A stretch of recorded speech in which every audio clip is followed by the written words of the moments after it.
யாம் இணையதள போராளிகள். உலகம் முழுவதும் உங்கள் கண்களை விரித்து பாருங்கள். அது உங்களுக்கு தரும் எச்சரிக்கை என்ன? உலக நாடுகள் எல்லாம் எதற்கு தயாராகிறது? அடுத்த புதிய உலக அமைப்பை ஏற்படுத்தப் போவது எது? மனிதர்களை மீண்டுமாக சிறந்த அடிமையாக மாற்றப் போவது எது?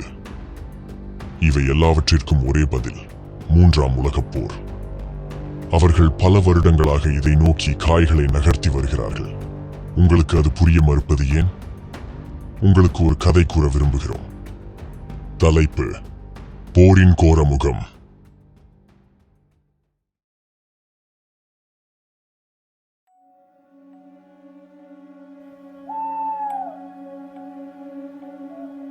அந்த இரவு மிகவும் அமைதியாக கடந்து சென்று கொண்டிருந்தது.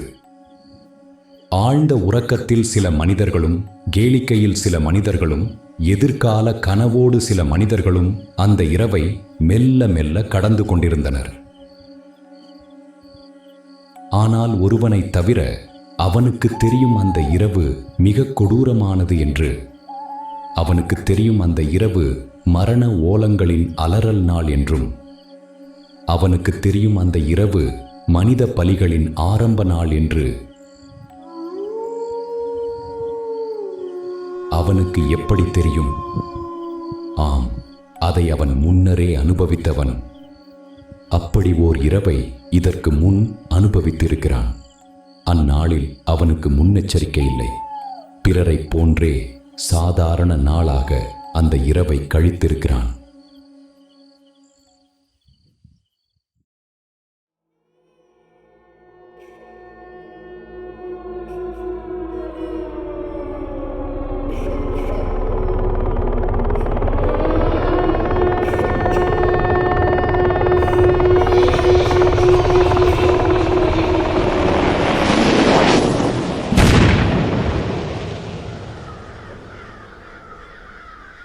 நொடிப்பொழுதில் வேகமெடுத்து வந்த ஏவுகணை தாக்கி அழிக்கும் வரை அவன் நினைக்கவில்லை இது சாதாரண நாள் என்று. எங்கும் மரண ஓலங்களும் தீப்பிழம்புகளும் ஒரு நொடி முன்னர் வரை இரத்தமும் சதையுமாக நடமாடிய மனித சொந்தங்கள் சிதறிய பிண்டங்களாக இருந்தன.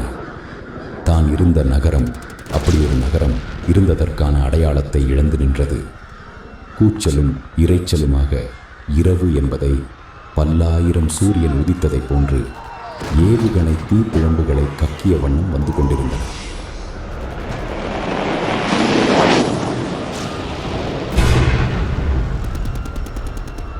யாருக்கானது இந்த போர்? யாருடைய அதிகார சண்டை இது? எதுவும் அறியாத அப்பாவி மனிதர்கள் பலியாடாகிக் கொண்டிருந்தனர்.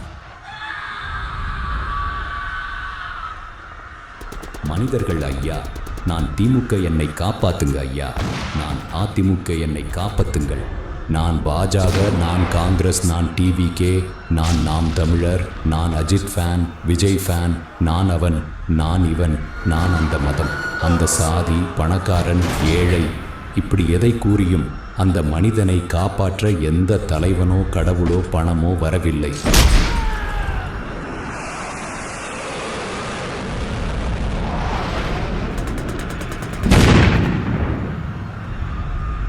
காரணம், உலகமே போரில் மூழ்கியிருந்தது. கையேந்திய கைகளும் துண்டுகளாய் பூமியில் கிடந்தன. எல்லாவற்றையும் சொன்ன அவன் இறுதி வரை தாங்கள் மனிதர்கள் என்பதை உணரவே இல்லை.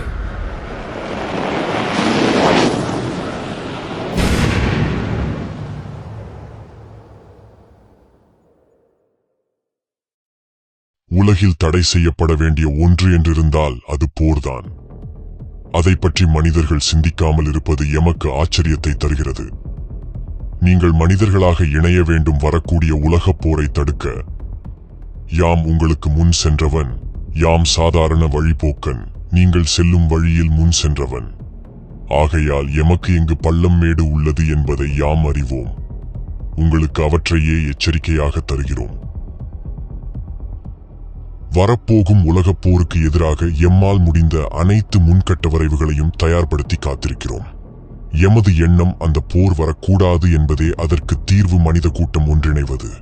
அது நடக்காவிட்டால் எமது பேக்கப் பிளான் மனித இனத்தை பெரும் அழிவிலிருந்து காக்க வேண்டும். இங்கு மட்டும் எதற்கு உலகம் முழுவதும் மனிதர்கள் இல்லையா என்று நீங்கள் கேட்பது புரிகிறது. பலிகள் இங்குதான் எதிர்காலத்தில் அதிகம் நிகழப்போகின்றது. உலகம் முழுவதும் எம்மை சார்ந்தோர் இதை சார்ந்து எச்சரிக்கை கொடுத்த வண்ணம் உள்ளனர். திருப்பி அடிக்கும் ஒரே மரபணு இங்குதான் உள்ளது. அந்த மரபணு குழுக்களை தட்டி எழுப்ப வேண்டிய கடமை எமக்கு உள்ளது. அதற்காகவது அந்த மனித கூட்டத்தை யாம் பாதுகாத்திட வேண்டும். நிச்சயமாக எதிரி உலகம் முழுவதும் எங்கோ போர் நாடகம் நடத்தி இந்திய பெருங்கடலை சுற்றி வளைக்கிறான், நீங்கள் அறியாத வண்ணம். நிச்சயமாக அவற்றை யாம் அறிவோம். எமது அமைதி வேடிக்கை பார்க்க மட்டுமல்ல, எதிரியின் காய் நகர்த்தல்களுக்கு முன்னெச்சரிக்கையாக செயலாற்றவே. மனிதர்களுக்கு நம்பிக்கை உண்டாகும் வரையில் யாம் காத்திருப்போம். உங்கள் நம்பிக்கை போருக்கு பின்தான் உண்டாகும் என்றாலும் யாம் காத்திருப்போம். ஆனால் பல மனித உயிர்களை யாம் இழந்து இருப்போம். நிச்சயமாக அந்நாளில் யாம் மனிதர்கள் பக்கமே இருப்போம். உங்களுக்கு அன்று எமது உதவி நிச்சயமாக வந்தடையும். அன்று நீங்கள் உண்மை உணர்ந்து போரை தூண்டிய வல்லாதிக்க நாடுகளுக்கு எதிராக அணிதிரள்வீர்கள். உலகம் முழுவதும் அமைதியை நிலைநாட்டவும் எதிரியை வெளியே கொண்டு வரவும் மனித இன ஒற்றுமை அவசியம். அன்றுதான் இந்த மனித இனம் தப்பி பிழைக்கும், தனக்கான உலகை கட்டமைக்கும். போர் நடந்து முடிந்து புது உலக அமைப்பை எதிரி அமைத்துவிட்டால் இனி இந்த மனித இனத்தை மீட்பது என்பது கடினம். யாம் இணையதள போராளிகள், நன்றிகள் பல.